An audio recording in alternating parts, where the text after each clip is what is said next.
Okay, good morning, class. Good morning, Mrs. Navasquez. Good morning, classmates.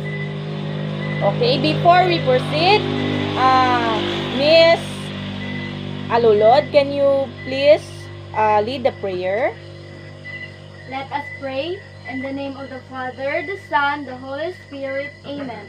Angel of God, my guardian dear, to whom God's love commits me here. Ever this day be at my side to light and guard, to rule and guide. Amen. In the Okay, Father, the Son, the Holy Spirit. Amen. very good. So now, before we proceed to our topic or discussion, before you take a seat, can you please pick up pieces of papers under your chairs? Okay, very good. So you may now take your seats. So now, before we proceed, now let's check your attendance. Okay, everybody is present. So, class, how's your day today? It feels good, teacher. Very good. So that's good to know. So I will group you into two groups. Each group should be attentive enough to finish the task in 5 minutes because you have to do, or all you have to do is to arrange the puzzle picture that I will be given to each group and paste it in your yellow paper that I told you to bring yesterday. Right? So, the first group that will finish and will complete the task, you will be given 10 points. Do you understand, class? Yes, Mom. Very good. So, I am very pleased you were able to finish the task given to you. Now, let's discuss your answer. Anybody who can tell me what you noticed with the following pictures we did a while ago? So, anybody? Are you familiar with the picture or logo? Yes, Mom. Very good. So, can you identify it, or can you give me what is this? There are Wi-Fi, mobile phones, browser, Google Chrome logo, and computer. Very good. So, class, today we are going to tackle about the safe and responsible use of ICT. Now, can somebody give me an example of how to make your account safe? Be responsible on posting and using technologies, teacher. Very good. Good. So let's define what is ICT first.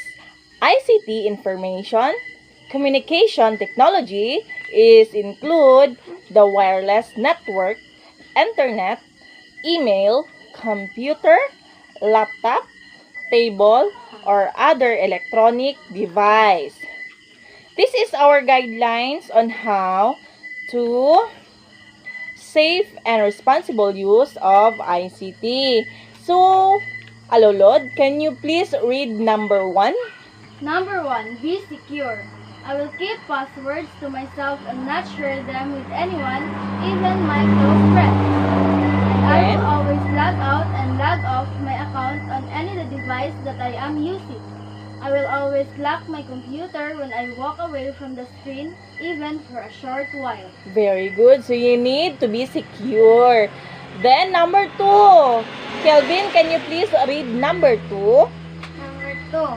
Be respectful. I will always be polite and use appropriate language. I will not access, store, or distribute files that could be as offensive, indecent, or cause hurt or upset to anyone. Okay, very good. So you need to be respectful. So number 3. Number 3, be safe. I will not share my personal information or other people's home address, phone number, etc. I will be wary of emails that ask me for any personal information.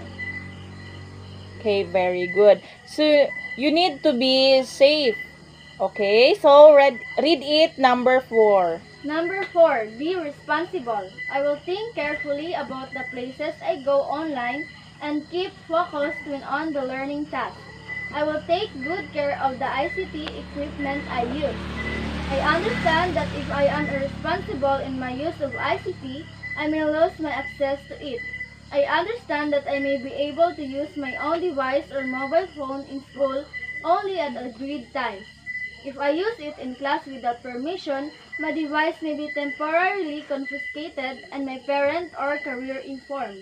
Very good. So, you need to be responsible of using it. So, number 5. Number 5, be legal. I will only copy or upload, publish, or distribute materials that are appropriate. I will only take images or video of other pupils, friends, or staff with their full knowledge and permission. I will not copy or upload or publish, distribute images or videos of others without their permission. Very good. So, you need to be legal. Okay, so do you understand, class? Yes, Mom. Very good. So, it's easy to understand, right? Remember that you have to be responsible in using ICT. So, did you get it? Yes, Mom. Very good. So, now teacher Gracel will continue our discussion. Right? Yes, Mom. So, very good. Now, Teacher Liza has explained thoroughly the safe and responsible use of ICT. Now, class, let's remember that being responsible of using ICT will make your account safe, safe from the people, and safe from the virus. Let's have another activity. I want to challenge your creativity by making a poster. I will give you enough time to finish it, and I will call two to three students to explain your works. But first, let us see our criteria. Our criteria is 30% content, cleanliness 20%, and the creativity at itself 50%, a total of 100%. Thank you, Giselle, Sam, and Nori for participating in our poster making. Now, class, I want you to get 1/4 sheet of paper and answer our short quiz. Right, true if the statement is correct, and false if the statement is wrong. Before we end our discussion, I want you to get your assignment notebook and write this. Write the negative and positive use of using technologies in our daily life.